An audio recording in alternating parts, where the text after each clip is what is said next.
come a little closer, please? Are you going to hit me?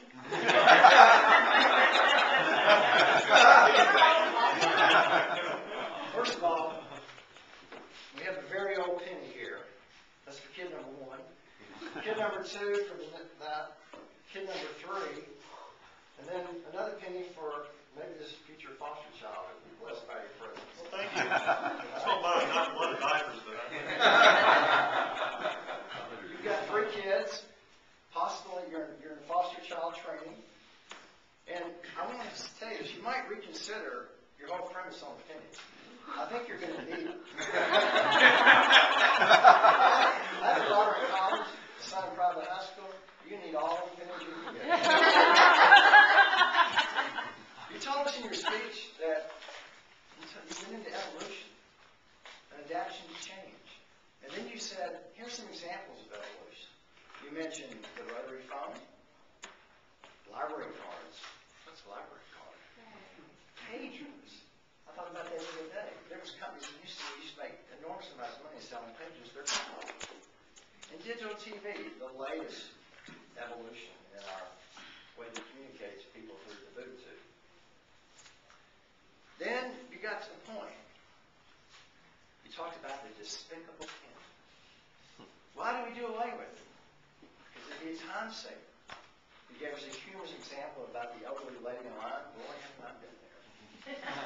A waste of money. We spend $100 million to get a $70 million worth of pennies? What a waste. Solution. Why don't we just round to the nearest nickel, you told us? That makes sense. Then I was thinking, now, wait a minute, now, how am I going to come out of that deal? And then, why keep pennies? Well, you know what? People say prices are going to go up. He's going to go round up. They're going to charge us more. There won't be those great deals at Walmart.